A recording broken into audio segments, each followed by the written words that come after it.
Hi ಎಲ್ಲರಿಗೂ welcome back to my YouTube channel Anugowda Kannada blogs. ನೀವೆಲ್ಲರೂ ಹೇಗಿದ್ದೀರಾ? ಚೆನ್ನಾಗಿದ್ದೀರಾ? ನಾನು ಕೂಡ ತುಂಬಾ ಚೆನ್ನಾಗಿದ್ದೀನಿ. ಇವತ್ತಿನ ವೀಡಿಯೋ ಏನಪ್ಪ ಅಂತ ಆಲ್ರೆಡಿ ತಮ್ಲೈನಲ್ಲಿ ನೋಡಿರ್ತೀರಾ. ಸೊ ಹೌದು, ನನಗೆ ಯೂಟ್ಯೂಬ್ ಕಡೆಯಿಂದ ಥರ್ಡ್ ಪೇಮೆಂಟ್ ರಿಸೀವ್ ಆಗಿದೆ. ಸೊ ಅದ್ರ ಸಂಬಂಧಪಟ್ಟಂಗೆ ನಿಮ್ಮ ಜೊತೆ ಶೇರ್ ಮಾಡ್ತೀನಿ. ಹಾಗೆ ಕೆಲವೊಂದಿಷ್ಟು ಇನ್ಫಾರ್ಮೇಷನ್ನು ನಿಮ್ಮ ಜೊತೆ ಶೇರ್ ಮಾಡೋಣ ಅಂತ. ಯಾಕಂದರೆ ಹೊಸ ಯೂಟ್ಯೂಬರ್ಸ್ ಎಲ್ಲ ಕೇಳ್ತಾ ಇದ್ರಿ, ಹಾಗಾಗಿ ಅದ್ರ ಬಗ್ಗೆಯೂ ನಿಮ್ಮ ಜೊತೆ ನನಗೆ ಎಷ್ಟು ಗೊತ್ತಿದೆಯೋ ಆ್ಯಂಡ್ ಈ ಒಂದು ವರ್ಷದಲ್ಲಿ ಅಂದರೆ ಯೂಟ್ಯೂಬ್ ಸ್ಟಾರ್ಟ್ ಮಾಡಿ ನಂಗೆ 1 ವರ್ಷದಲ್ಲಿ 3 ಪೇಮೆಂಟ್ನ ನಾನು ತೊಗೊಂಡಿದ್ದೀನಿ. ಅದ್ರ ಬಗ್ಗೆ ಆಗಿರ್ಬೋದು ಆ್ಯಂಡ್ ಯೂಟ್ಯೂಬಲ್ಲಿ ನನಗೆ ಕೆಲವೊಂದಿಷ್ಟು ಎಕ್ಸ್ಪೀರಿಯೆನ್ಸ್ಗಳು ಅದನ್ನು ನಿಮ್ಮ ಜೊತೆ ಶೇರ್ ಮಾಡ್ತೀನಿ. ಯಾಕಂದರೆ ಹೊಸ ಯೂಟ್ಯೂಬರ್ಸ್ಗೆ ಕೂಡ ಅದೆಲ್ಲ ಯೂಸ್ಫುಲ್ ಆಗುತ್ತೆ. ಸೊ ಒಂದು ಐಡಿಯಾ ಕೂಡ ಬರುತ್ತೆ ನಿಮಗೆ ಈ ಒಂದು ವಿಡಿಯೋ ನೋಡಿದ್ರೆ. ಹಾಗಾಗಿ ಕೊನೆವರೆಗೂ ವಿಡಿಯೋನ ನೋಡಿ, ಎಲ್ಲೂ ಸ್ಕಿಪ್ ಮಾಡಬೇಡಿ ಅಂತ ಹೇಳ್ತಾ ಸ್ಟಾರ್ಟ್ ಮಾಡೋಣ ಇವತ್ತಿನ ವಿಡಿಯೋನ. ಬನ್ನಿ. ಮೊದಲನೇದಾಗಿ ನನಗೆ ಥರ್ಡ್ ಯೂಟ್ಯೂಬ್ ಪೇಮೆಂಟ್ ಎಷ್ಟು ಬಂತು ಅಂತ ನಾನು ನಿಮ್ಮ ಜೊತೆ ಫಸ್ಟು ಶೇರ್ ಮಾಡಿಬಿಡ್ತೀನಿ. ಆಮೇಲೆ ನೀವು ಕೇಳಿದಂಥ ಒಂದು ಇನ್ಫಾರ್ಮೇಷನ್ನ ನಾನು ನಿಮ್ಮ ಜೊತೆ ಕೊಡ್ತೀನಿ. ಸೊ ಯೂಟ್ಯೂಬ್ ಪೇಮೆಂಟ್ ನನ್ನ ಕೈಯಲ್ಲಿದೆ, ನೋಡ್ತಾ ಇರ್ಬೋದು. So third payment YouTube payment ಕೂಡ ನನಗೆ ರಿಸೀವ್ ಆಯಿತು. ತುಂಬ ಖುಷಿ ಇದೆ. ಅಂದರೆ ತುಂಬ ಸಂಪಾದನೆ ಮಾಡೋಕ್ಕಾಗಿಲ್ಲ ಅಂದ್ರೂ ಒಂದು ರೇಂಜ್ಗೆ ನನಗೆ ಬಂದಿದೆ. ಸೊ ಏನೆಲ್ಲ ನಾನು ಕಮಿಟ್ಮೆಂಟ್ ಮಾಡ್ಕೊಂಡಿದ್ದೆ ಅಲ್ವಾ, ಅದಕ್ಕೆ ಸ್ವಲ್ಪ ಆದರೂ ಹೆಲ್ಪ್ ಆಯಿತು ಯೂಟ್ಯೂಬ್ ಕಡೆಯಿಂದ. ಸೊ ಅದು ನಂಗೆ ತುಂಬಾ ಖುಷಿ ಇದೆ. ಆ್ಯಂಡ್ ನೋಡ್ತಾ ಇರ್ಬೋದು, ಇವತ್ತು ನನ್ನ ಕೈಯಲ್ಲಿ ಇಷ್ಟು ಅಮೌಂಟ್ ಇದೆ. ಥರ್ಡ್ ಪೇಮೆಂಟು ಒಂದೇ ಸತಿ ಬಂದಿದೆ. ಜಾಸ್ತಿ ಅಂತಲೂ ಹೇಳೋಕ್ಕಾಗಲ್ಲ ಆ್ಯಂಡ್ ತೀರಾ ಕಮ್ಮಿ ಅಂತಲೂ ಹೇಳೋದಕ್ಕಾಗಲ್ಲ, ಅಷ್ಟು ಪೇಮೆಂಟ್ ಬಂದಿದೆ ಇವತ್ತು ನನಗೆ. ಎಷ್ಟಪ್ಪ ಅಂದರೆ ನಾನು ಡೈರೆಕ್ಟಾಗಿ ಹೇಳೋದಕ್ಕಾಗಲ್ಲ ಎಷ್ಟು ಬಂತು ಅಂತ. ಅಲ್ಲಿ ಆಲ್ಮೋಸ್ಟ್ ಗೊತ್ತಿರುತ್ತೆ ಯೂಟ್ಯೂಬ್ ಕಡೆಯಿಂದ, ಅದು ಇದಾಗುತ್ತೆ. ಹಾಗಾಗಿ ಸೊ ಯಾವ ಥರ ಹೇಳಬೇಕು ಅಂದರೆ ಯಾವುದಾದ್ರು ಒಂದು ಎಕ್ಸಾಂಪಲ್ ಕೊಟ್ಟು ನಾನು ಇವಾಗ ನಿಮ್ಮ ಜೊತೆ ಶೇರ್ ಮಾಡ್ತೀನಿ. ಸೊ ಇವಾಗ ಒಂದು ಸೀರೆ ತೊಗೊಳ್ಳೋಣ. ಒಂದು ಸೀರೆ ಬೆಲೆ ನಿಮಗೆ 5,000 ಇದ್ದರೆ ಆ ಥರದ್ದು ನಾನು ಇನ್ನೂ 2 ಪರ್ಚೇಸ್ ಮಾಡ್ಬೋದು. ಸೊ ಒಂದು ಸೀರೆ ಬೆಲೆ 5,000 ಇದ್ದರೆ ಇನ್ನೂ 2 ಸೀರೆನ ಪರ್ಚೇಸ್ ಮಾಡ್ಬೋದು. ಅಷ್ಟು ನನಗೆ ಅಮೌಂಟ್ ಈ ಸತಿ ಥರ್ಡ್ ಪೇಮೆಂಟಲ್ಲಿ ಬಂದಿದೆ. ಸೊ ಲೆಕ್ಕ ಹಾಕ್ಕೊಳ್ಳಿ ನೀವು ಎಷ್ಟು ಬಂದಿದೆ ಅಂತ. ಸೊ ಒಂದು ಸೀರೆ ಬೆಲೆ 5,000 ಆದರೆ ಆ ಥರ 2 ಸೀರೆ ತೊಗೋಬೋದು. ಅಷ್ಟು ಪೇಮೆಂಟ್ ಬಂದಿದೆ. ನಂಗೆ ತುಂಬಾ ಖುಷಿ ಇದೆ ನನಗೆ. ಆ್ಯಂಡ್ ಇಷ್ಟು ಹಾರ್ಡ್ ವರ್ಕ್ ಮಾಡಿ ಇಷ್ಟೊಂದೆಲ್ಲ ಎಫರ್ಟ್ ಹಾಕಿ ಮಾಡಿದ್ರು ಕೊನೆಗೆ ಪ್ರತಿಫಲ ಅನ್ನೋದು ನಿಧಾನವಾಗಿ ಸಿಗ್ತದೆ. ಒಂದೇ ಸಲ ಸಿಕ್ಕಿಲ್ಲ ಅಂದರೆ ನನಗೇನು ಬೇಜಾರಿಲ್ಲ. ಅಟ್ಲೀಸ್ಟ್ ನಿಧಾನಕ್ಕೆ ಸಿಗ್ತಾ ಇದೆಯಲ್ಲ ಅನ್ನೋ ಒಂದು ಖುಷಿ. ಸೊ ನೋಡ್ತಾ ಇರ್ಬೋದು, ನನಗೆ ಇದು ಬೇಗನೆ ನಾನು ವಿಡಿಯೋ ಮಾಡಬೇಕಾಗಿತ್ತು, ಆದರೆ ಆಗಲಿಲ್ಲ. ಕೆಲವೊಂದಿಷ್ಟು ಅಪ್ಪುಗೆ ಹುಷಾರಿಲ್ಲ ಅದಿದು ಅಂದ್ಕೊಂಡು ಮಾಡೋದಕ್ಕಾಗಲಿಲ್ಲ. ಸೊ ಇವತ್ತು ಅದ್ರ ಬಗ್ಗೆ ನಿಮ್ಮ ಜೊತೆ ತೋರಿಸ್ತಾ ಇದ್ದೀನಿ. ಆ್ಯಂಡ್ ನಿಜವಾಗ್ಲೂ ಯೂಟ್ಯೂಬಿಂದ ದುಡ್ಡು ಬಂದೇ ಬರುತ್ತೆ. ನೀವು ಹಾರ್ಡ್ ವರ್ಕ್ ಹಾಕಿ ಆ್ಯಂಡ್ ಎಲ್ಲನೂ ನೀಟಾಗಿ ಫಾಲೋ ಮಾಡಿದ್ದೀರಾ ಅಂದರೆ ಖಂಡಿತವಾಗ್ಲೂ ನಿಮಗೆ ಪೇಮೆಂಟ್ ಅನ್ನೋದು ರಿಸೀವ್ ಆಗುತ್ತೆ. ಸೊ ಪೇಮೆಂಟ್ ಡೀಟೇಲ್ಸ್ ಬಂದು ಇಷ್ಟು ಪೇಮೆಂಟ್ ನನಗೆ ರಿಸೀವ್ ಆಗಿದೆ. ಆ್ಯಂಡ್ ಇದನ್ನು ನಾನು ಕೆಲವೊಂದಿಷ್ಟು ಕಮಿಟ್ಮೆಂಟ್ ಮಾಡ್ಕೊಂಡಿದ್ದೆ, ಕಮಿಟ್ಮೆಂಟ್ಗಳನ್ನ. ಅದಕ್ಕೆ ನಾನು ಇವಾಗ ಶೇರ್ ಮಾಡ್ಕೋತೀನಿ. ಹಾಗೆ ನೆಕ್ಸ್ಟು ಹೊಸ ಕೆಲಸ ಕೂಡ ಶುರು ಆಗ್ತದೆ, ಅದು ಕೂಡ ಇನ್ವೆಸ್ಟ್ಮೆಂಟ್ನ ಮಾಡ್ಕೋತೀನಿ ನಾನು. ಸೊ ಅದಕ್ಕೆ ಎಲ್ಲರಿಗೂ ತುಂಬ ಹೃದಯವಾದ ಧನ್ಯವಾದಗಳನ್ನ ತಿಳಿಸ್ತೀನಿ. ಇಷ್ಟು ತನಕ ಸಪೋರ್ಟ್ ಮಾಡಿ ನನಗೆ ಎಲ್ಲ ಸಬ್ಸ್ಕ್ರೈಬರ್ಸ್ಗಾಗಿರ್ಬೋದು, ನನ್ನ ಫ್ಯಾಮಿಲಿಗಾಗಿರ್ಬೋದು, ಯೂಟ್ಯೂಬ್ ಫ್ಯಾಮಿಲಿಗಾಗಿರ್ಬೋದು, ಇನ್ಸ್ಟಾಗ್ರಾಮ್ ಫ್ಯಾಮಿಲಿಗಾಗಿರ್ಬೋದು ಧನ್ಯವಾದಗಳನ್ನ ತಿಳಿಸಿ ನಂಗೆ ಇಷ್ಟು ಮಟ್ಟ ನನಗೆ ಸಪೋರ್ಟ್ ಮಾಡಿದ್ದಕ್ಕೆ. ಸೊ ಇಷ್ಟು ಯೂಟ್ಯೂಬ್ ದುಡ್ಡು ಬಂದಿರೋ ಕತೆ. ಹಾಗೆ ನೆಕ್ಸ್ಟು ನಾನು ನಿಮಗೆ ನೀವೆಲ್ಲ ಕೇಳಿದ್ರಲ್ಲ ಕ್ವಶನ್ಸ್ಗೆ, ನಾನು ಅದಕ್ಕೆ ಆನ್ಸರ್ ಮಾಡ್ತಾ ಹೋಗ್ತೀನಿ. ಆ್ಯಂಡ್ ಮೊದಲನೇದಾಗಿ ಬಂದು ಯೂಟ್ಯೂಬ್ ಸ್ಟಾರ್ಟ್ ಮಾಡಿ ಎಷ್ಟು ವರ್ಷ ಆಯಿತು ಅಂತ ಕೇಳಿದ್ರಿ. ಆ್ಯಂಡ್ ಯೂಟ್ಯೂಬ್ ಸ್ಟಾರ್ಟ್ ಮಾಡಿ ನಾನು 1 ವರ್ಷದ ಮೇಲೆ 2 ಮಂತ್ಸ್ ಆರ್ 3 ಮಂತ್ಸ್ ಆಯಿತು ಅಂತ ಅಂದ್ಕೋತೀನಿ. ಸೊ ಅಷ್ಟು ವರ್ಷ ಆಗಿದೆ. ಒಂದು ವರ್ಷದಿಂದ 3 ಮಂತ್ಸ್ ಆಗಿದೆ, 1 ವರ್ಷದಿಂದ. ಸೊ ಸ್ಟಾರ್ಟ್ ಮಾಡಿ ನಾನು. ಸೊ ನೆಕ್ಸ್ಟ್ ಕ್ವಶನ್ ಬಂದುಬಿಟ್ಟು, ನೀವು ಸ್ಟಾರ್ಟಿಂಗ್ ಯೂಟ್ಯೂಬ್ ಚಾನಲ್ ಸ್ಟಾರ್ಟ್ ಮಾಡಿದಾಗ ಯಾವ ಥರ ವ್ಯೂವ್ಸ್ನ ತೊಗೊಳ್ತಾ ಇದ್ರಿ? ವ್ಯೂವ್ಸ್ ಬಗ್ಗೆ ತುಂಬ ಜನ ಕೇಳಿದ್ರಿ. ವ್ಯೂವ್ಸ್ ಅಂತ ಅಂದರೆ ನೀವೊಂದು ವೀಡಿಯೋ ಹಾಕಿದ ತಕ್ಷಣ, ಇವಾಗ ನಾನು ಹೊಸ ಯೂಟ್ಯೂಬ್ ಚಾನಲ್ ಸ್ಟಾರ್ಟ್ ಮಾಡಿದ್ದೀನಿ, ಒಂದು ವೀಡಿಯೋ ಹಾಕಿದ ತಕ್ಷಣ ನಿಮಗೆ ಒಂದೇ ಸತಿ ಲಕ್ಷಗಟ್ಟಲೆ ಹೋಗಲ್ಲ. ಯಾಕಂದರೆ ವೀಡಿಯೋ ಕ್ವಾಲಿಟಿ ಆ ಥರ ಇರಬೇಕು ಫಸ್ಟ್ ಮೇನು. ಆ್ಯಂಡ್ ಕಂಟೆಂಟ್ ನೀವು ಯಾವ್ದು ಮಾಡ್ತೀರಿ, ಇವಾಗ ಡೈಲಿ ವ್ಲಾಗ್ಸ್ ಮಾಡಿದ್ರೂ ಪರವಾಗಿಲ್ಲ, ಯಾವುದು ವ್ಲಾಗ್ಸ್ ಮಾಡಿದ್ರೂ ಪರವಾಗಿಲ್ಲ, ಆದರೆ ನೀವು ಅದರಲ್ಲಿ ಏನು ಕ್ವಾಲಿಟಿ ಕೊಡ್ತಾ ಇದ್ದೀರಲ್ವ, ವೀಡಿಯೋ ಕ್ಲಾರಿಟಿ ಹಾಗೆ ಕ್ವಾಲಿಟಿ, ಹಾಗೆ ತಮ್ಲೈನ್ ಅಂತ ಹೇಳ್ತೀವಲ್ಲ, ನಾನು ಸ್ಟಾರ್ಟಿಂಗ್ ಒಂದು ವೀಡಿಯೋ ಹಾಕಿದ ತಕ್ಷಣ ಒಂದು ಸ್ಕ್ರೀನ್ ಮೇಲೆ ಒಂದು ಕಾಣಿಸುತ್ತೆ, ತಮ್ಲೈನ್ ಅಂತ ಹೇಳ್ತೀರಿ, ಅದು ಎಷ್ಟು ಚೆನ್ನಾಗಿ ಮಾಡ್ತೀರಾ ಅಷ್ಟು ನಿಮಗೆ ವ್ಯೂಸ್ ಅನ್ನೋದು ಬರುತ್ತೆ. ಕೆಲವ್ರಿಗಂತೂ ಅದು ಲಕ್ ಅಂತಲೇ ಹೇಳ್ಬೋದು. ಕೆಲವ್ರಿಗೆ ಜಸ್ಟ್ ಒಂದು ಮಂತಲ್ಲಿ ಒಂದು 4-5 ವೀಡಿಯೋ ಹಾಕಿದ ತಕ್ಷಣವೇ ಕೆಲವ್ರದ್ದು ಕ್ಲಿಕ್ ಆಗಿಬಿಡುತ್ತೆ, ಲಕ್ಷಾಂಗಟ್ಟಲೆ ವ್ಯೂಸ್ ಹೋಗುತ್ತೆ. ಆದರೆ ಕೆಲವ್ರದ್ದು ನಮ್ಮ ಥರ ನಾವೆಲ್ಲೋ ಹಳ್ಳಿಲಿದ್ದೀವಿ, ನಾವು ಇವಾಗ ಇದ್ರ ಬಗ್ಗೆ ತಿಳ್ಕೊಂಡು ಒಂದೊಂದೇ ಅಪ್ಡೇಟ್ ಮಾಡ್ಕೊಳ್ತಾ ಹೋಗ್ತಾ ಇದ್ದೀವಿ ಅನ್ನೋರಿಗೆ ವ್ಯೂಸ್ ಕಡಿಮೆನೇ ಬರುತ್ತೆ. ಹಾಗೆ ನನಗೂ ಕೂಡ ಅಷ್ಟೇ, ಚಾನಲ್ ಸ್ಟಾರ್ಟ್ ಮಾಡಿದಾಗ ತುಂಬ ಕಮ್ಮಿ ವ್ಯೂಸ್ ಇತ್ತು, ಒಂದು 100, 200 ಇಷ್ಟು ಆಗೋದೇ ಕಷ್ಟ ಆಗ್ತಾಯಿತ್ತು. ಆದರೂ ನಾನು ಬಿಟ್ಟಿಲ್ಲ. ಯಾಕಂದರೆ ಸ್ಟಾರ್ಟಿಂಗು ನೀವು ಚಾನಲ್ ಕ್ರಿಯೇಟ್ ಮಾಡಿದ್ರೆ ಡೈಲಿ ವೀಡಿಯೋಸ್ನ ಅಪ್ಲೋಡ್ ಮಾಡಿ, ಅಟ್ಲೀಸ್ಟ್ ಶಾರ್ಟ್ಸ್ ಅಪ್ಲೋಡ್ ಮಾಡಿ, ಶಾರ್ಟ್ಸಲ್ಲೂ ಕೂಡ ಹೋಗುತ್ತೆ. ಕೆಲವರು ಶಾರ್ಟ್ಸ್ನ ನೋಡಿಕೊಂಡು ಲಾಂಗ್ ವೀಡಿಯೋಸ್ ನೋಡೋಕ್ಕೆ ಬರ್ತಾರೆ, ಕೆಲವರು ಲಾಂಗ್ ವೀಡಿಯೋಸ್ ನೋಡಿಕೊಂಡು ಶಾರ್ಟ್ಸ್ ಕೂಡ ನೋಡ್ತಾರೆ. ಎರಡು ಕೂಡ ನೀವು ಅಪ್ಲೋಡ್ ಮಾಡಿ. ಶಾರ್ಟ್ಸ್ ಅಪ್ಲೋಡ್ ಮಾಡಿದರೆ ದುಡ್ಡು ಬರುತ್ತೆ ಅಂತ ಕೇಳಿದ್ರಿ. ಶಾರ್ಟ್ಸ್ ಅಪ್ಲೋಡ್ ಮಾಡಿದರೆ ಅದು ಚೆನ್ನಾಗಿ ವ್ಯೂಸ್ ಬಂದರೆ ಅದು ಕೂಡ ಒಂದು ವೀಡಿಯೋಗೆ 1000 ಮೇಲೆ ಹೋದರೆ ನಿಮಗೆ ಅಮೌಂಟ್ ಬರುತ್ತೆ. ಇದೊಂದು ನೆನ್ಪಿಟ್ಕೊಳ್ಳಿ. ಲಾಂಗ್ ವೀಡಿಯೋದಲ್ಲಿ ಅಷ್ಟೇ 1000 ಮೇಲೆ ವ್ಯೂಸ್ ಆದರೆ ನಿಮ್ಗೆ ಅಮೌಂಟ್ ಬರುತ್ತೆ, ಈ ಥರ. ಓಕೆನಾ? ಹಾಗಾಗಿ ನೀವು ಆದಷ್ಟು ಚಾನಲ್ನ ಯಾರೆಲ್ಲ ಸ್ಟಾರ್ಟ್ ಮಾಡಿದ್ದೀರೋ ಅವರು ಆದಷ್ಟು ಡೈಲಿ ವೀಡಿಯೋಸ್ನ ಅಪ್ಲೋಡ್ ಮಾಡೋಕ್ಕೆ ಸ್ಟಾರ್ಟ್ ಮಾಡಿ. ನೀವೇನಾದ್ರು ಇನ್ಸ್ಟಾಗ್ರಾಮ್ ಯೂಸ್ ಮಾಡ್ತಾರೆ, ಇನ್ಸ್ಟಾಗ್ರಾಮಲ್ಲೂ ನಿಮ್ಮ ಒಂದು ಮಿನಿ ವ್ಲಾಗ್ಸೋ ಇಲ್ಲ ಏನೋ ರೀಲ್ಸೋ ಏನಾದರೂ ಅದ್ರ ಸಂಬಂಧಪಟ್ಟಂಗೆ ನೀವು ಅಪ್ಲೋಡ್ ಮಾಡಿ. ಸೊ ಅಲ್ಲಿಂದ ಇಲ್ಲಿಗೂ ನೋಡೋರು ಬರ್ತಾರೆ, ಇಲ್ಲಿಂದ ಅಲ್ಲೂ ನೋಡೋದಕ್ಕೆ ಹೋಗ್ತಾರೆ. ಸೊ ಹಾಗಾಗಿ ವ್ಯೂಸ್ ಬಗ್ಗೆ ನೀವು ಸ್ಟಾರ್ಟಿಂಗ್ ಅಟ್ಲೀಸ್ಟ್ ಒಂದು 4 to 5, 6 ಮಂತ್ಸಲ್ಲಿ ನೀವು ತಲೆ ಕೆಡಿಸ್ಕೋಬಾರ್ದು. ಸುಮ್ಮನೆ ವೀಡಿಯೋಸ್ ಅಪ್ಲೋಡ್ ಮಾಡ್ತಾ ಹೋಗ್ತಾ ಇರಬೇಕು. ಆ್ಯಂಡ್ ತಮ್ಲೈನ್ ಚೆನ್ನಾಗಿ ಮಾಡಿ, ವೀಡಿಯೋ ಕ್ಲಾರಿಟಿ ಚೆನ್ನಾಗಿ ಕೊಡಿ. ಆದಷ್ಟು ವೀಡಿಯೋಸ್ನ ಡೈಲಿ ಅಪ್ಲೋಡ್ ಮಾಡೋಕ್ಕೆ ಸ್ಟಾರ್ಟ್ ಮಾಡಿ.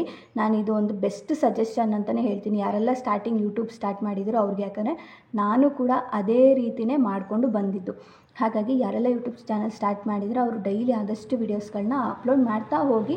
ಆಮೇಲೆ ನಿಮಗೆ ವ್ಯೂಸ್ಗಳು ಈ ಥರ ಬರುತ್ತೆ. ಸೊ ಫಸ್ಟೇ ನೀವು ವ್ಯೂಸ್ನ ತಲೆಯಲ್ಲಿ ಇಟ್ಕೋಬೇಡಿ. ಹಾಗಾಗಿ ಡೈಲಿ ಸ್ಟಾರ್ಟ್ ಮಾಡ್ಕೊಳ್ತಾ ವೀಡಿಯೋಸ್ ಅಪ್ಲೋಡ್ ಮಾಡ್ಕೊಳ್ತಾ ಹೋಗಿ. ಸೊ ನೆಕ್ಸ್ಟ್ ಬಂದು ವೀಡಿಯೋಸ್ನ ಯಾವ ಟೈಮಲ್ಲಿ ಹಾಕಬೇಕು. ಇವಾಗ ಲಾಂಗ್ ವೀಡಿಯೋಸ್ ಆಗಲಿ ಶಾರ್ಟ್ ವೀಡಿಯೋಸ್ ಆಗಲಿ ಯಾವ ಟೈಮಲ್ಲಿ ಅಪ್ಲೋಡ್ ಮಾಡಿದ್ರೆ ನಮಗೆ ವ್ಯೂಸ್ ಬರುತ್ತೆ ಆ್ಯಂಡ್ ವಾಚ್ ಟೈಮ್ ಕಂಪ್ಲೀಟ್ ಆಗುತ್ತೆ, ಸಬ್ಸ್ಕ್ರೈಬರ್ಸ್ ಆಗುತ್ತೆ ಅಂತ ಕೇಳಿದ್ದೀರಾ. ಸೊ ನಾನು ಸ್ಟಾರ್ಟಿಂಗ್ ಯೂಟ್ಯೂಬಲ್ಲಿ ವೀಡಿಯೋಸ್ ಅಪ್ಲೋಡ್ ಮಾಡೋಕ್ಕೆ ಸ್ಟಾರ್ಟ್ ಮಾಡಿದಾಗ ನಾನು ಬೆಳಗಿನ ಜಾವ 11 ಗಂಟೆ, ಬೆಳಗಿನ ಜಾವ ಅಂದರೆ ಬೆಳಗಿನ ಜಾವ ಅಂದರೆ 6 ಗಂಟೆ ಅದು ಆ ಥರ ಆಗುತ್ತೆ, ಅಲ್ಲ, ಬೆಳಗ್ಗೆ 11 ಗಂಟೆಗೆ ನೀವು ಅಪ್ಲೋಡ್ ಮಾಡಬೇಕು ಕರೆಕ್ಟಾಗಿ. ಅಟ್ಲೀಸ್ಟ್ ಒಂದು 10:30, 11 ಗಂಟೆ, 11:15 ಇಷ್ಟರ ಒಳಗೆ ನೀವು ವೀಡಿಯೋಸ್ಗಳನ್ನ ಆದಷ್ಟು ಅಪ್ಲೋಡ್ ಮಾಡೋದಕ್ಕೆ ಟ್ರೈ ಮಾಡಿ.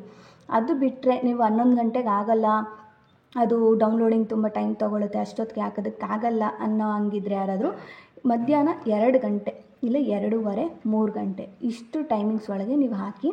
2 ಗಂಟೆ ಇಲ್ಲ 2:15, 3 ಗಂಟೆ ಲಾಸ್ಟು ಇಷ್ಟು ಟೈಮಲ್ಲಿ ಹಾಕಿ. ಒಂದು ವೇಳೆ ಮಧ್ಯಾಹ್ನವೂ ಆಗಿಲ್ಲ, ನಾನು ಸಂಜೆ ಯಾವಾಗಾದ್ರೂ ಅಪ್ಲೋಡ್ ಮಾಡ್ಬೋದಾ ಅಂತ ಕೇಳೋರಿಗೆ, ಸಂಜೆ ನೀವು ಒಂದು 7 ಗಂಟೆ, 7:15 ಇಲ್ಲ 6, 6:30 ಇಷ್ಟು 6:15, 7 ಗಂಟೆ, 7:15 ಇಷ್ಟರ ಒಳಗೆ ನೀವು ವೀಡಿಯೋಸ್ನ ಅಪ್ಲೋಡ್ ಮಾಡಿ. ಯಾಕಂದರೆ ಆದಷ್ಟು ನಾನು ಮಾರ್ನಿಂಗ್ಗೆ ಸಜೆಸ್ಟ್ ಮಾಡ್ತೀನಿ. ಮಾರ್ನಿಂಗ್ ಅಪ್ಲೋಡ್ ಮಾಡಿದ್ರೆ 11 ಗಂಟೆಗೆ ನಿಮ್ಗೆ ಆದಷ್ಟು ವಾಚ್ ಟೈಮ್ ಕಂಪ್ಲೀಟ್ ಆಗೋದಕ್ಕೆ ಹೆಲ್ಪ್ ಮಾಡುತ್ತೆ, ಸಬ್ಸ್ಕ್ರೈಬರ್ಸ್ ಆಗೋದಕ್ಕೂ ಹೆಲ್ಪ್ ಮಾಡುತ್ತೆ. ಹಾಗಾಗಿ ನೀವು ನಾನು ಸಜೆಸ್ಟ್ ಮಾಡೋದೇನೆಂದರೆ ಮಧ್ಯಾಹ್ನ ರಾತ್ರಿ ಬಿಟ್ಟು ನೀವು ಮಾರ್ನಿಂಗ್ ಅಪ್ಲೋಡ್ ಮಾಡೋಕ್ಕೆ ಸ್ಟಾರ್ಟ್ ಮಾಡಿ. ಮಾರ್ನಿಂಗ್ ಅಪ್ಲೋಡ್ ಮಾಡ್ತಾಯಿದ್ರೆ ನಿಮಗೆ ಆದಷ್ಟು ರೀಚ್ ಸಿಗೋದಕ್ಕೆ ನಿಮಗೆ ಹೆಲ್ಪ್ ಆಗುತ್ತೆ.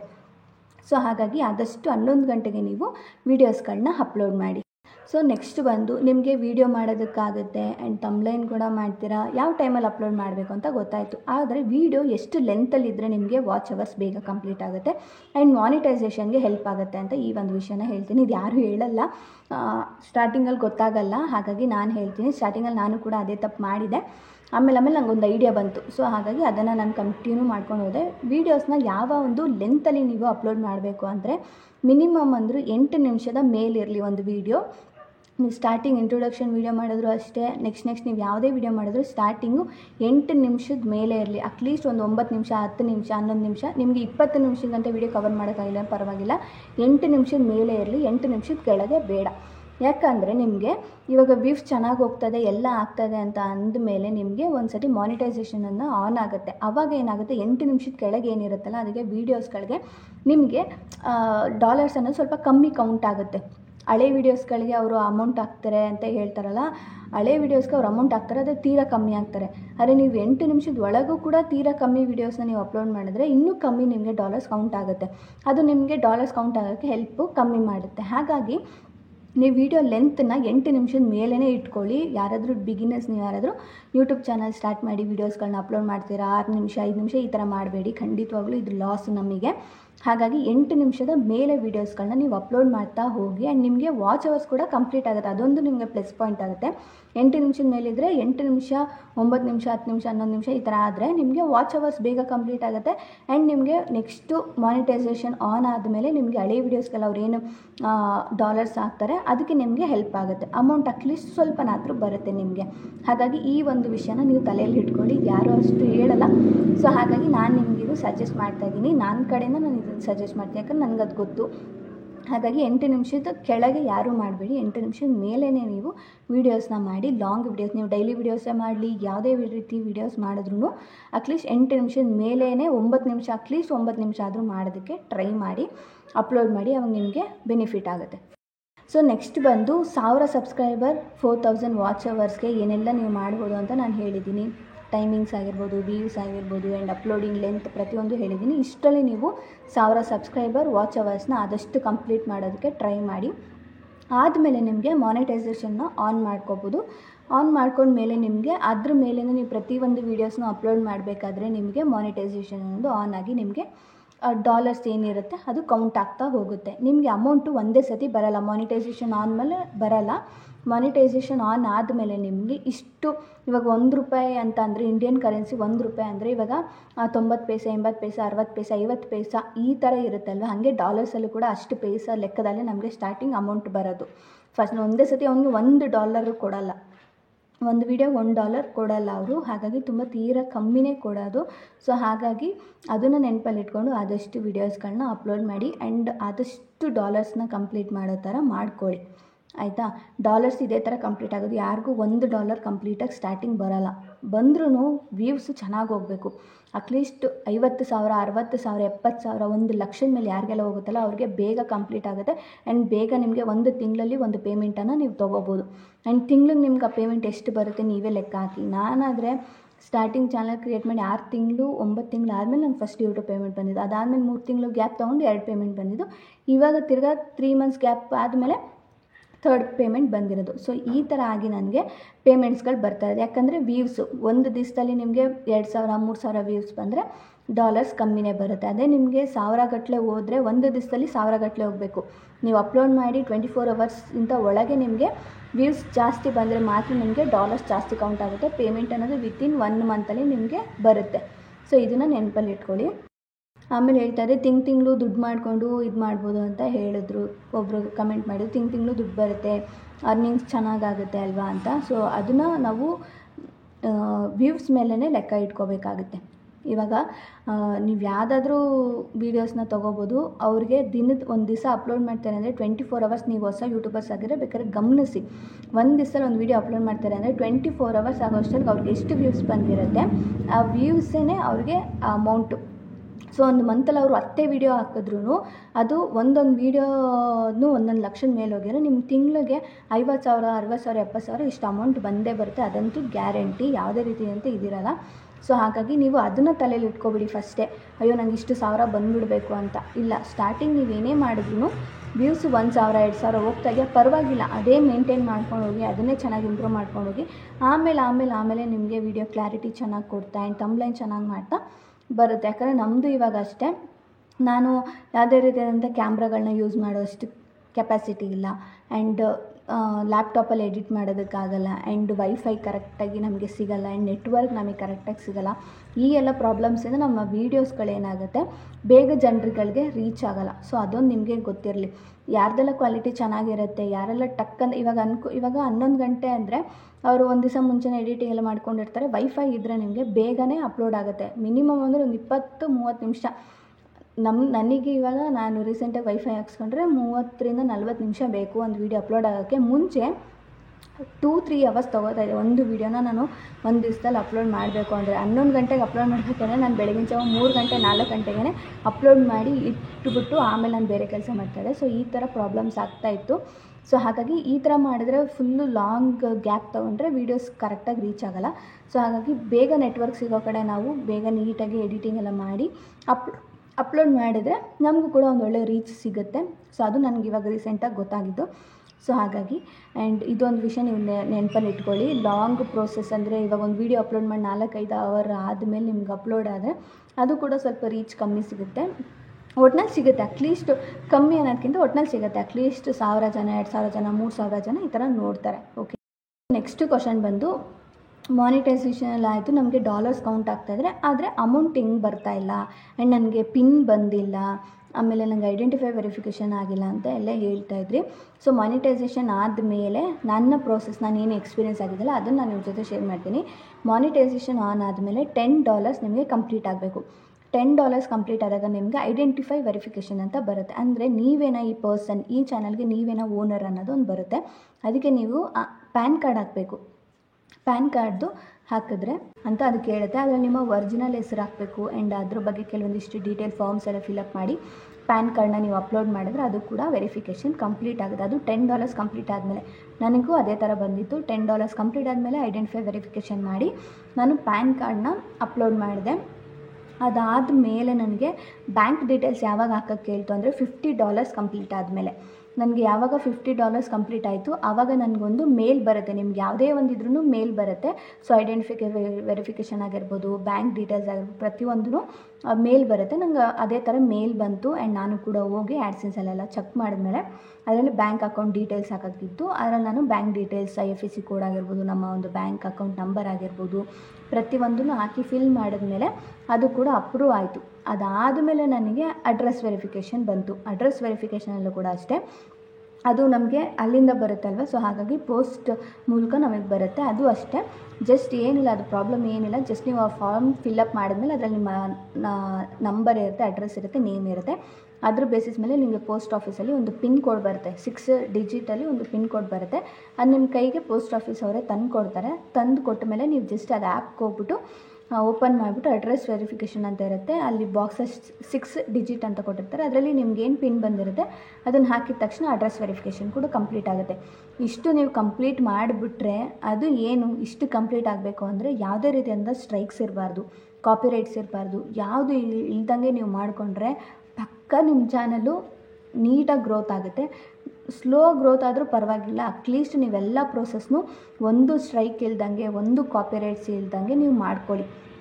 ಆವಾಗಲೇ ನಿಮ್ಮ ಚಾನಲು ನೀಟಾಗಿ ಗ್ರೋತ್ ಆಗುತ್ತೆ. ಹಾಗಾಗಿ ಇಷ್ಟು ಬೇಸಿಸ್. ಆಮೇಲೆ ನಿಮಗೆ $100 ಕಂಪ್ಲೀಟ್ ಆದಮೇಲೆ ನೀವು ಯಾವ ಬ್ಯಾಂಕ್ ಅಕೌಂಟ್ ನಂಬರ್ ಕೊಟ್ಟಿರ್ತೀರ ಅದಕ್ಕೆ ನೀವು ಮಂತ್ಲಿ ನೀವೇನೇ ಅರ್ನಿಂಗ್ಸ್ ಮಾಡಿದ್ರು $100 ಮಂತ್ಲಿ ಕಂಪ್ಲೀಟ್ ಆಯಿತಾ ಪಟ್ ಅಂತ ನಿಮ್ಮ ಅಕೌಂಟಿಗೆ ಬರುತ್ತೆ. 21 to 26 ಒಳಗೆ ಟೈಮ್ ಕೊಟ್ಟಿರ್ತಾರೆ, ಅಷ್ಟೊತ್ತೊಳಗೆ ನಿಮ್ಮ ಅಕೌಂಟ್ಗೆ ಅಮೌಂಟ್ ಬರುತ್ತೆ. ನೆಕ್ಸ್ಟ್ ಬಂದು ನನಗೆ ಕೇಳಿದ್ರಿ ಕಾಪಿರೈಟ್ಸ್ ಮತ್ತು ಕಾಪಿ ಸ್ಟ್ರೈಕ್ಸ್ ಕೊಡ್ತಾರಲ್ಲ, ಕಾಪಿರೈಟ್ಸ್ ಬರುತ್ತಲ್ಲ, ಇದ್ದದ್ದೆಲ್ಲ ಏನಕ್ಕೆ ಬರುತ್ತೆ, ಆಮೇಲೆ ಇದೆಲ್ಲ ಬಂದರೆ ನಮ್ಮ ಚಾನಲು ಚೆನ್ನಾಗಿ ಗ್ರೋತ್ ಆಗಲ್ವಾ, ಇಲ್ಲ ಚಾನಲ್ ಗ್ರೋತ್ ಆಗುತ್ತಾ, ಅದ್ರ ಬಗ್ಗೆ ಹೇಳಿ ಅಂತ. ಚಾನಲ್ ಸ್ಟ್ರೈಕ್ ಆದರೆ, ಕಾಪಿರೈಟ್ಸ್ ಆದರೆ ನಿಜವಾಗ್ಲೂ ಚಾನಲು ಸ್ವಲ್ಪನಾದರೂ ಇದಾಗುತ್ತೆ. ಅಟ್ಲೀಸ್ಟ್ ನೀವು ಅದನ್ನು ನೋಡ್ಕೋತಾ ಇರಿ. ಅಂದರೆ ಏನಂದರೆ ಗ್ರೋತ್ ಆಗೋದು ಸ್ವಲ್ಪ ಕಮ್ಮಿ ಆಗುತ್ತೆ. ಅಂದರೆ ಮಿಡಲಲ್ಲಿ ಕಮ್ಮಿ ಆಗಿಬಿಡುತ್ತೆ. ನಿಮಗೊಂದು ವೀಡಿಯೋದಲ್ಲಿ ಸ್ಟ್ರೈಕ್ ಬಂತು, ಇಲ್ಲ ಅವರು ವಾರ್ನಿಂಗ್ ಕೊಟ್ಟಿದ್ದಾರೆ ಅಂದರೆ ಮಿಡಲಲ್ಲಿ ಸ್ವಲ್ಪ ಗ್ರೋತ್ ಕಮ್ಮಿ ಆಗೋ ಥರ ಅನಿಸ್ಬಿಡುತ್ತೆ. ಆಮೇಲೆ ನೀವು ಯಾವುದೇ ತಪ್ಪು ಮಾಡ್ದಿರಂಗೆ 1 ಮಂತ್ ನೀಟಾಗಿ ಹಾಕೊಂಡೋದ್ರೆ ತಿರ್ಗಾ ಗ್ರೋತ್ ಆಗುತ್ತೆ. ಆ ಒಂದು ವಿಷಯನ ನೀವು ಎಲ್ಲಿ ಇಟ್ಕೋಬೇಕು ಅಂದರೆ ಸ್ಟಾರ್ಟಿಂಗ್ ನೀವು ಯೂಟ್ಯೂಬ್ ಚಾನಲ್ ಕ್ರಿಯೇಟ್ ಮಾಡ್ತೀರಲ್ವ, ಆವಾಗಲೇ ನಿಮ್ಮ ಮೈಂಡಲ್ಲಿ ಫಿಕ್ಸ್ ಆಗಿಬಿಡಬೇಕು, ನಾನು ಯಾವುದೇ ರೀತಿಯಿಂದ ಕಾಪಿರೈಟ್ಸ್ ಆಗಿರ್ಬೋದು, ಸ್ಟ್ರೈಕ್ಸ್ ಆಗಿರ್ಬೋದು, ಇದು ಯಾವುದು ತೊಗೋಬಾರ್ದು ಅಂತ ಫಿಕ್ಸ್ ಆಗಿಬಿಟ್ಟಿರಬೇಕು.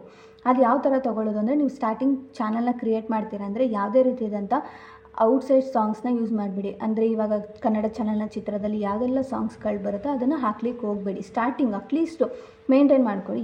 1 ನಿಮಿಷ ಅಲ್ಲ, 1 ಸೆಕೆಂಡು ಕೂಡ ಯಾವುದೇ ಸಾಂಗ್ಸ್ಗಳನ್ನು ಸ್ಟಾರ್ಟಿಂಗು ಹಾಕೋದಕ್ಕೆ ಹೋಗಬೇಡಿ. ಯೂಟ್ಯೂಬಲ್ಲೇ ಇವಾಗ ಸಾಂಗ್ಸ್ಗಳನ್ನ ಪ್ರೊವೈಡ್ ಮಾಡ್ತಾ ಇದ್ದಾರೆ.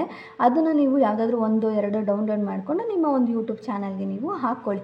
ಇವಾಗ ಫೋಟೋಸ್ ತೋರಿಸ್ಬೇಕು ಅಂದರೆ, ಯಾವುದೋ ಒಂದು ವೀಡಿಯೋಸ್ ನೀವು ಮಾಡಬೇಕು ಅಂದರೆ ನೀವು ಸೆಂಟ್ರಲ್ಲಿ ಬೇಕಾದ್ರೆ ಆ ಮ್ಯೂಸಿಕ್ನ ಆ್ಯಡ್ ಮಾಡ್ಕೊಳ್ಳಿ. ಆದರೆ ಕನ್ನಡ ಚಲನಚಿತ್ರದಾಗಿರ್ಬೋದು, ಯಾವುದೇ ಭಾಷೆದಾಗಿರ್ಬೋದು ನೀವು ಹಾಕ್ಕೊಳ್ಳೋದಕ್ಕೆ ಹೋಗ್ಬೇಡಿ ಸ್ಟಾರ್ಟಿಂಗು, ಯಾಕಂದರೆ ಅದು ಕಾಪಿರೈಟ್ ಬೀಳುತ್ತೆ ಈ ಥರ ಸಾಂಗ್ಸ್ನ ಯೂಸ್ ಮಾಡಿದ್ದಾರೆ ಅಂತ. ನೆಕ್ಸ್ಟ್ ಬಂದು ಮಕ್ಕಳ ಮೇಲೆ. ಇವಾಗ ಮಕ್ಕಳದು ಕೆಲವೊಂದಿಷ್ಟು ಇವಾಗ ಅದನ್ನು ನೆಗೆಟಿವ್ ಆಗಿ, ಮಕ್ಕಳದ್ದು ಏನೇ ಇದ್ದರೂ ನೆಗೆಟಿವಲ್ಲಿ ಯಾವುದು ಬರಬಾರ್ದು, ಆ ಥರ ಅದನ್ನು ಇದನ್ನು ಮಾಡ್ಕೊಳ್ಳಿ. ಯಾಕಂದರೆ ಮಕ್ಕಳು ಸುಮ್ಮನೆ ಎಲ್ಲೋ ನಿಂತ್ಕೊಂಡು ಏನೋ ಒಂದು, ಇವಾಗ ಸಂಪ್ ಅಂತಲೇ ಅಂದ್ಕೊಳ್ಳಿ, ಸಂಪ್ ಅಂದರೆ ನೀವೇನೋ ಒಂದು ಗಿಡನೋ ಏನೋ ಹಾಕಿರ್ತೀರಾ, ನೋಡ್ತಾ ಇರ್ತಾರೆ ಮಕ್ಕಳು, ಜಸ್ಟ್ ಆ ಗಿಡ ನೋಡ್ತಾ ಇರ್ತಾರೆ, ಸಂಪ ಪಕ್ಕದಲ್ಲೇ ಇರುತ್ತೆ ಅಂದ್ಕೊಳ್ಳಿ. ಆ ವಿಡಿಯೋ ನೀವು ಪೋಸ್ಟ್ ಮಾಡಿದ ತಕ್ಷಣ ನಿಮಗೆ ಸ್ಟ್ರೈಕ್ ಬರುತ್ತೆ. ಯಾಕಂದರೆ ಮಕ್ಳಿಗೆ ಏನೋ ಹಾನಿ ಆಗ್ತಾಯಿದೆ ಅಂತ ಅದರಲ್ಲಿ ಕಂಡುಹಿಡಿತಾರೆ. ಸೊ ಪಕ್ಕದಲ್ಲೇ ಸಂಪಿದೆ, ಮಗು ಅಲ್ಲಿದೆ ಅಂದರೆ ಏನೋ ಹಾನಿ ಆಗ್ತಾಯಿದೆ ಅಂತ. ಈ ಥರ ನಿಮಗೆ ಮಕ್ಕಳ ಮೇಲೂ ಕೂಡ ಕಾಪಿರೈಟ್ಸ್ ಬರುತ್ತೆ, ಹಾಗೆ ಅದು ಸ್ಟ್ರೈಕ್ ಕೂಡ ಆಗುತ್ತೆ. ಸೊ ಇದರಲ್ಲಿ ಏನೋ ಡಿಫಾಲ್ಟ್ ಇದೆ, ಇದರಲ್ಲಿ ಮಕ್ಳಿಗೆ ಏನೋ ತೊಂದರೆ ಆಗ್ತದೆ ಅಂತ ಬರುತ್ತೆ. ಸೊ ಮಕ್ಕಳ ವಿಚಾರದಲ್ಲಿ ನೀವು ಮಕ್ಕಳನ್ನ ತೋರಿಸ್ತೀರಾ ಅಂದರೆ ಸ್ವಲ್ಪ ಕೇರ್ಫುಲ್ಲಾಗಿ ತೋರಿಸಿ ಆ ವಿಡಿಯೋಸ್. ನಿಮಗೆ ಗೊತ್ತಾಯ್ತಲ್ಲ ಮಕ್ಕಳದ್ದು ಯಾವ ಥರ ಹಾಕಬೇಕು ಅಂತ. ನೆಕ್ಸ್ಟ್ ಯಾವುದೇ ಥರ ನೆಗೆಟಿವ್ದಾಗಿರ್ಬೋದು, ನೆಗೆಟಿವ್ ಅನ್ನೋದನ್ನ ನಿಮ್ಮ ಚಾನಲ್ ಸ್ಟಾರ್ಟ್ ಮಾಡಿದರೆ ನೆಗೆಟಿವ್ ಅನ್ನೋದು ಆಲ್ಮೋಸ್ಟ್ ಬಿಟ್ಬಿಡಿ. ಅಂದರೆ ನೆಗೆಟಿವ್ನ ಪ್ರೋತ್ಸಾಹ ಮಾಡೋದು, ಅದ್ರ ಬಗ್ಗೆ ತೋರಿಸೋದು, ಇದನ್ನು ಮಾಡೋದು, ಅದನ್ನೆಲ್ಲ ಮಾಡೋದಕ್ಕೆ ಹೋಗ್ಬಿಡಿ ಸ್ಟಾರ್ಟಿಂಗು.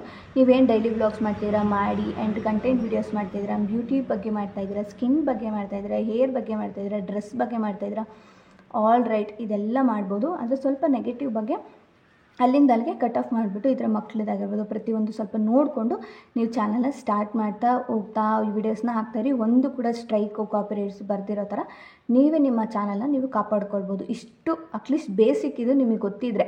ಇನ್ನೂ ಬೇರೆ ಬೇರೆ ಥರ ಎಲ್ಲ ಬರುತ್ತೆ, ಅದು ನೀವು ವೀಡಿಯೋ ಅಪ್ಲೋಡ್ ಮಾಡಬೇಕಾದ್ರೆ ನಿಮಗೆ ಗೊತ್ತಾಗುತ್ತೆ. ಇನ್ನೂ ಬೇರೆ ಬೇರೆ ರೀತಿ ಎಲ್ಲ ಇದೆ, ಅಂದರೆ ಗ್ರೀನ್ ಸ್ಕ್ರೀನ್ ಎಲ್ಲ ಯೂಸ್ ಮಾಡಿ ಈ ಥರದ್ದು ಏನೇನೋ ಇದೆ. ನನಗೆ ಗೊತ್ತಿರೋ ಕೆಲವೊಂದಿಷ್ಟು ಮಾತ್ರ ನಾನು ಪಾಯಿಂಟ್ಸ್ ನಿಮ್ಗೆ ಹೇಳಿದ್ದೀನಿ. ಇನ್ನೂ ಸುಮಾರಷ್ಟಿದೆ, ನೀವು ಬೇಕಾದ್ರೆ ಅದನ್ನು ತಿಳ್ಕೊಬೋದು ಏನೇನೆಲ್ಲ ಇದೆ ಅಂತ. ಹಾಗಾಗಿ ವೈಲೆನ್ಸು ಈ ಥರದ್ದೆಲ್ಲ ನೀವು ಆದಷ್ಟು ಕಮ್ಮಿ ಮಾಡಬೇಕು ಚಾನಲ್ ನೀವು ಯೂಟ್ಯೂಬಲ್ಲಿ ಗ್ರೋತ್ ಆಗಬೇಕು ಅಂದರೆ. ಸೊ ಇಷ್ಟು ಗೊತ್ತಿದ್ರೆ ನಿಮ್ಮ ಚಾನಲ್ ಆಲ್ಮೋಸ್ಟ್ ಸ್ಟಾರ್ಟಿಂಗಿಂದನೇ ಚೆನ್ನಾಗಿ ಹೋಗುತ್ತೆ. ಸೊ ಒಬ್ಬರು ಕೇಳಿದರೆ ಅದನ್ನು, ಹಾಗಾಗಿ ಅವರ ಚಾನಲ್ಗೆ 2-3 ಸತಿ ಕಾಪಿರೈಟ್ ಬಂದಿತ್ತಂತೆ, ಚಾನಲ್ಲೇ ಅದು ಕಾಣಿಸ್ತಾ ಇಲ್ಲ ಅಂತಲೂ ಹೇಳಿದರು, ಸ್ಟ್ರೈಕ್ ಬಂದು 3 ಸತಿ. ಸೊ ಇದೇ ತಪ್ಪು ನೀವು ಕೂಡ ಮಾಡಿರ್ತಾರೆ. ಅವರು ಸಾಂಗ್ಸ್ ಏನೋ ರಾಜ್ಕುಮಾರ್ ಸಾಂಗ್ಸ್ ಎಲ್ಲ ಹಾಕಿದ್ರಂತೆ, ಹಾಗಾಗಿ ಅವ್ರಿಗೆ ಗೊತ್ತಾಗ್ದಂಗೆ ಹಾಕಿದ್ದಾರೆ. ಸೊ ಚಾನಲ್ ಹೊರ್ಟೋಗಿದೆ. ಹಾಗಾಗಿ ಏನು ಮಾಡಬೇಕು ಅಂತ ಕೇಳಿದ್ರಿ. ಸೊ ಇದು ಕೂಡ ಬೇರೆಯವ್ರಿಗೂ ಕೂಡ ಗೊತ್ತಾಗಬೇಕಿದು, ನಾನು ಅವ್ರಿಗೆ ಹೇಳಿದೆ. ಹಾಗಾಗಿ ಇದು ನಿಮಗೂ ಒಂದು ಗೊತ್ತಿರಲಿ. ಸೊ ಸ್ಟಾರ್ಟಿಂಗೇ ನೀವು ಚಾನಲ್ ಸ್ಟಾರ್ಟ್ ಮಾಡ್ತೀರೋ, ಒಂದು ವೀಡಿಯೋ ಅಪ್ಲೋಡ್ ಮಾಡ್ತೀರ ಅಂದರೆ ನೀವು ಕರೆಕ್ಟಾಗಿ ನೋಡ್ಕೊಬಿಡ್ಬೇಕು ಅದರಲ್ಲಿ ಏನಿದೆ ಏನಿಲ್ಲ, ಏನು ಮ್ಯೂಸಿಕ್ ಇದೆ ಏನಿಲ್ಲ ಅಂತ. ಸೊ ಹಾಗಾಗಿ ಅದನ್ನು ನೋಡಿಕೊಂಡು ನೀವು ಆರಾಮಾಗಿ ಚಾನಲ್ನ ಗ್ರೋತ್ ಮಾಡ್ಕೊಳ್ತಾ ಹೋಗಿ. ನಾನು ಕೂಡ ಅದೇ ಫಾಲೋ ಮಾಡಿದ್ದು. ನಾನು ಸ್ಟಾರ್ಟಿಂಗ್ ಎಲ್ಲ ತಿಳ್ಕೊಂಡು ಆನಂತರ ಚಾನಲ್ನ ಸ್ಟಾರ್ಟ್ ಮಾಡಿ ಯಾವುದಾವ್ದನ್ನ ಎಲ್ಲೆಲ್ಲಿ ಹೆಂಗೆ ತೋರಿಸ್ಬೇಕು ಅಂತ ಇದನ್ನು ಮಾಡಿಕೊಂಡೇ ನಾನು ಯಾವುದೇ ರೀತಿಯಾದಂಥ ಕಾಪಿರೈಟ್ಸ್ ಬರ್ದಿರೋ ಥರ, ಸ್ಟ್ರೈಕ್ ಒಂದು ಕೂಡ ಬರ್ದಿರೋ ಥರ ನಾನು ಇಲ್ಲಿವರೆಗೂ ಬಂದು ಆ್ಯಂಡ್ ಇವಾಗ 3rd ಪೇಮೆಂಟ್ ಕೂಡ ತೊಗೊಂಡಿದ್ದೀನಿ. ಸೊ ತುಂಬ ಚೆನ್ನಾಗಿ, ನನಗಂತೂ ಖುಷಿ ಇದೆ, ನಂಗೆ ಪ್ರೌಡ್ ಇದೆ. ನಾನು ಏನೊಂದು ಮಾಡ್ತಾಯಿದ್ದೀನಿ ಅಂದರೆ ಓಕೆ ನಾನು ಸೇಫಾಗಿ ನಾನು ಮಾಡ್ತಾಯಿದ್ದೀನಿ ಅನ್ನೋ ನಂಗೆ ಖುಷಿ ಇದೆ. ಹಾಗಾಗಿ ನೀವು ಕೂಡ ಇದನ್ನೆಲ್ಲ ಫಾಲೋ ಮಾಡ್ಕೊಳ್ಳಿ. ಇದು ಯಾರು ನಿಮಗೆ ತುಂಬ ಸುಲಭವಾಗಿ ಬಂದು ಹೇಳಲ್ಲ. ಹಾಗಾಗಿ ಇದನ್ನೆಲ್ಲ ನೀವು ಫಾಲೋ ಮಾಡಿಕೊಂಡ್ರೆ ನಿಮ್ಮ ಚಾನಲ್ ಕೂಡ ಚೆನ್ನಾಗಿ ಹೋಗುತ್ತೆ. ಆ್ಯಂಡ್ ವ್ಯೂಸು ಸ್ಟಾರ್ಟಿಂಗ್ ಬರದೇ ಇರ್ಬೋದು, ಆದರೆ ಒಂದಲ್ಲ ಒಂದು ದಿವಸ ಬರುತ್ತೆ. ಅಟ್ಲೀಸ್ಟ್ ನೀವು ಮ್ಯಾನೇಜ್ ಮಾಡ್ಕೊಳ್ತಾ ಹೋಗಬೇಕು. ನೆಕ್ಸ್ಟ್ ಬಂದು ಅಕ್ಕ 1 ವರ್ಷದೊಳಗೆ ನಿಮಗೆ ಮಾನಿಟೈಸೇಷನ್ ಆನ್ ಆಗದೆ ದುಡ್ಡು ಬರ್ದಿರೆ, ನಾವೇನೂ ಆಗದಿರೆ ನಮ್ಮ ಚಾನಲ್ಲು ಹೊಟ್ಟೋಗುತ್ತಾ? ಅದಾದಮೇಲೆ ನಮಗೆ 1 ವರ್ಷ ಆದಮೇಲೆ ನಮ್ಗೆ ವ್ಯೂಸ್ ಚೆನ್ನಾಗಿ ಬರ್ತಿದೆ, ಆವಾಗ ಮಾನಿಟೈಸೇಷನ್ ಆನ್ ಆಗುತ್ತಾ? ಆವಾಗ ನಮಗೆ ದುಡ್ಡು ಬರುತ್ತೆ ಅಂತ ಕೇಳಿದ್ದೀರಾ. ಹೌದು, ಇವಾಗ ರೂಲ್ಸ್ ಏನಂದರೆ ನಿಮ್ಗೆ ಇಷ್ಟೇ ವರ್ಷದಲ್ಲಿ ಅಂದರೆ ಮಾಡ್ಕೋಬೇಕು. 1 ವರ್ಷ ಅಂದರೆ 1,000 ಸಬ್ಸ್ಕ್ರೈಬರು, ವಾಚ್ ಅವರ್ಸ್ ಎಲ್ಲ 1 ವರ್ಷದ ಒಳಗೇ ಆಗಬೇಕು ನಿಮಗೆ. ಆವಾಗಲೇ ದುಡ್ಡು ಅನ್ನೋದು ಬರೋದು. ಈ ಮಾನಿಟೈಸೇಷನ್ ಆನ್ ಆದಮೇಲೆ ನಿಮ್ಗೆ ಎಷ್ಟೇ ತಿಂಗಳಾದರೂ ಪರವಾಗಿಲ್ಲ, ಆದರೆ 1 ವರ್ಷದೊಳಗೆ 1000 ಸಬ್ಸ್ಕ್ರೈಬರು, 4000 ವಾಚ್ ಅವರ್ಸ್ನ ಆದಷ್ಟು ಕಂಪ್ಲೀಟ್ ಮಾಡೋದಕ್ಕೆ ಟ್ರೈ ಮಾಡಿ. ವರ್ಷದ ಮೇಲೆ ಹೋಗಬೇಡಿ, ಅಟ್ಲೀಸ್ಟ್ ವರ್ಷದೊಳಗೇ ಇಷ್ಟನ್ನು ಅಟ್ಲೀಸ್ಟ್ 2 ಕಂಪ್ಲೀಟ್ ಮಾಡೋಕ್ಕೆ ಟ್ರೈ ಮಾಡಿ. ಅದಾದಮೇಲೆ ಏನೇನು ಪ್ರೋಸೆಸ್ ಇದೆ ಅಲ್ವಾ, ಅದಕ್ಕೂ ಕೂಡ ಟೈಮಿಂಗ್ಸ್ ಇರುತ್ತೆ. 30 ಡೇಸ್ 90 ಡೇಸ್ ಅಂತೆಲ್ಲ ಇರುತ್ತೆ. ಅದನ್ನು ನೋಡ್ಕೊಂಡು ನೀವು ಬೇಕಾದ್ರೆ ಫಾಲೋ ಮಾಡ್ಕೋಬೋದು. ಹಾಗಾಗಿ ಅಟ್ಲೀಸ್ಟ್ ಈ 2 ವರ್ಷದೊಳಗೆ ಕಂಪ್ಲೀಟ್ ಮಾಡೋಕ್ಕೆ ಟ್ರೈ ಮಾಡಿ.